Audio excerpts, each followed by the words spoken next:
sing into the world, being authentic, no we.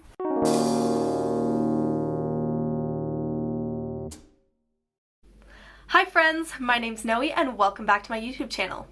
I hope everybody had a fantastic weekend. Today I'm doing the second top 10 video, and normally it would be posted on every Friday. However, this week I have a special video coming out on Friday, so I moved this video up to today. Today I'm going to be doing my top 10 favorite books. At number 10, I have The Glass Castle by Jeanette Walls. This is a nonfiction book. Normally I'm not a huge fan of nonfiction because I just personally like fiction better, but this book had such crazy ideas and experiences that it almost felt like a fiction. This book's all about the author, Jeanette Walls, and her childhood of moving from different states and different places and moving all over with her family and just those crazy experiences that she had. Number 9 is All the Bright Places by Jennifer Niven.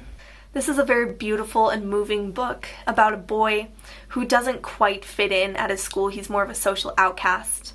His name's Finch. And then this girl, Violet, who is kind of popular, but her sister died recently, so she now feels like she doesn't really have anybody to talk to or connect with at her school, and she kind of feels like an outcast as well.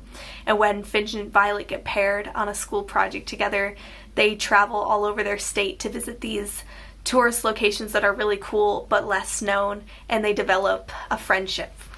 Number 8 is Handle with Care by Jodi Picoult. This is the touching story about a girl who was born with OI, which means that she was born with really breakable bones, so she doesn't grow correctly. She's pretty short when she's full grown, and her bones break really easily. And it's about her family trying to deal with her disease. And then there's also a lawsuit involved when they find out that they might have been able to find out sooner that their daughter had OI than they did. And it's just a really, really good book, and it's really well written. Number 7 is The Leaving by Tara Altebrando. The Leaving is a dystopian novel about these kids who disappear and they've never been found or seen again. And then a couple years later, they miraculously just turn up out of the blue, and they don't remember anything of what happened to them, where they were, who took them. And the novel's all about them and their families trying to figure out what happened to them and why they disappeared in the first place, and then why they came back. At number 6, I've got My Sister's Keeper by Jodi Picoult. This book is all about a girl who was born only to help her sister who has leukemia. So she was born to donate bone marrow and have all these transplants done so that she could save her sister who has leukemia. And when her mom asks her to donate a kidney for her sister, she decides to get a lawyer and sue her parents for making her do and go through all this medical treatment and all this pain that she didn't have to go to just for her sister. Number 5 is The Selection Series by Kiera Cass.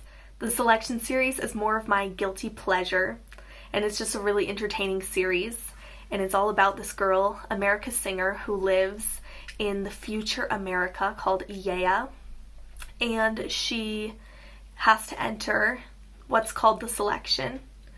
When girls turn between the ages 16 and 20, they can enter the selection to win the heart of the prince.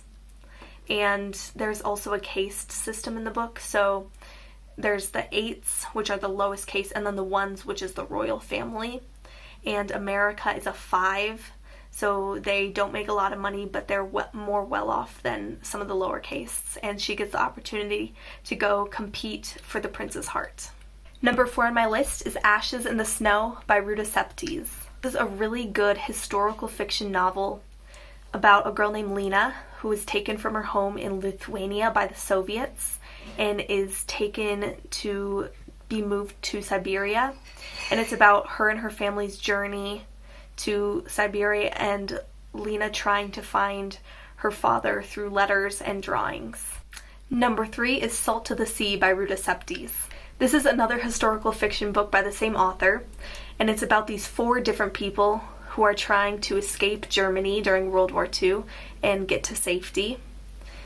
and they're from all different perspectives. One is on the side of the Nazis, one used to be and is now escaping the government, one is a nurse who's just trying to help people, and one is this poor girl who doesn't support really either side. She's just trying to get to safety, and it's about their story and their interconnecting of stories, and it's a really good book. Number 2 is Where the Crawdads Sing by Delia Owens. This is a really good book, and it's a fiction novel about a girl who had a really hard childhood. She faced abuse, all types of abuse, and she lived in a swamp, so she's known as Marsh Girl. And eventually all of her family leaves her, and it's just her alone in this marsh, and it's all about her story of how she survives there and how she thrives there, how she lives her life, and it's really, really good. I would highly recommend it. And last but not least is number 1, The Hunger Games by Suzanne Collins. The Hunger Games series is a dystopian series about this girl, Katniss Everdeen, who lives in Panem, which is a society with 13 groups of people who are living in different societies, and they each have to provide for their capital. And every year they hold the Hunger Games, where they send a boy and a girl from each district to fight for the death in an arena. And it's an amazing book. I really love it, and I would highly, highly recommend it. That's it for today's video. I hope you guys enjoyed hearing about my top 10 favorite books. Let me know in the comments below what books are your favorite. If you have any in common with mine, what books you think I should read. So let me know down below, and stay tuned for Friday's exciting video. I will see you guys next time. Bye, friends. Being authentic, no, we